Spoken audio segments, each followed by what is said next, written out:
So, beginner series 203. We talk about volume in this one. We have different types of volume. We have vertical volume, which is defined, or the definition is the number of contracts traded in a specific time frame. So it summarizes the market activity and liquidity and how much participation there is in a price swing.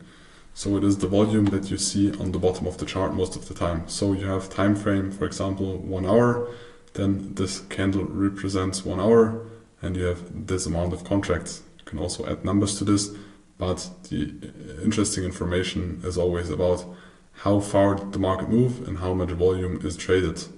Have there been, for example, big moves with not a lot of volume, or have there been very small moves with a lot of volume? For example, in this candle, you can see a doji with a lot of volume, which is a sign for acceptance because a lot of market participants traded, but the markets did not really move.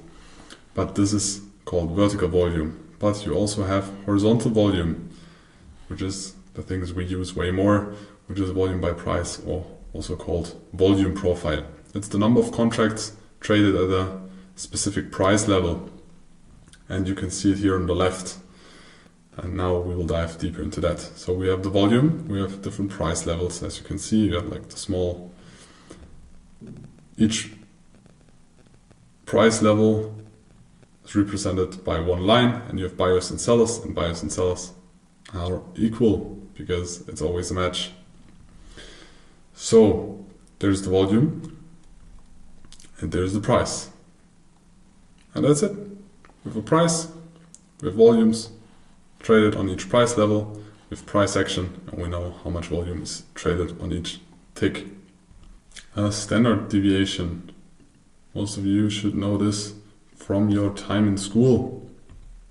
So it's a statistical analysis where elements of a bigger and bigger sample tend to fall under a normal distribution that resembles a bell, or also called the Gaussian curve, which looks like this. So the logic behind this is the more samples you have, the more they tend to have or fall under a sign like this, or a curve like this, or distribution like this.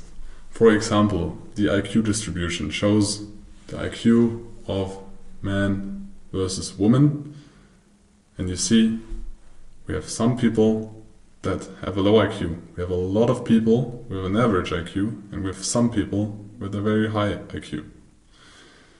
We have the same example for height distribution.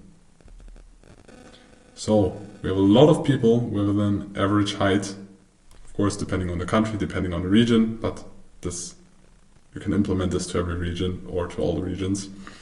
We have some people that are very small, and we have some people that are very high, including me. I'm somewhere here. And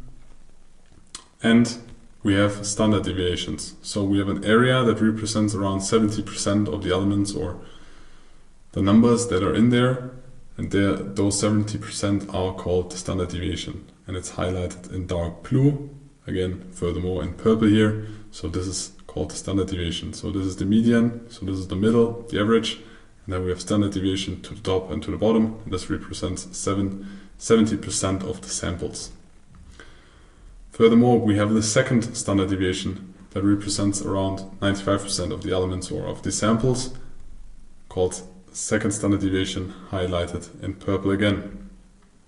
And we have a third standard deviation that represents 99% of the elements. That nearly includes everything except me with 2 meter height, but sometimes it may be good, sometimes it may be shit. Standard deviation is also something we use in volume.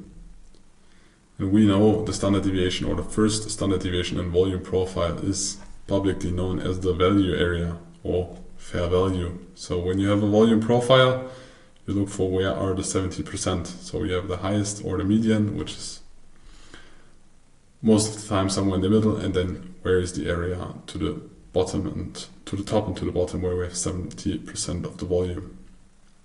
So there are different anomalies and different things we need to name in the volume profile.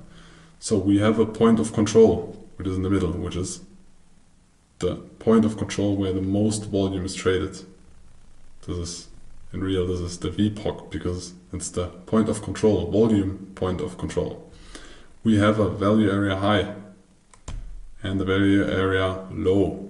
So this is like the first standard deviation to the upside and to the downside.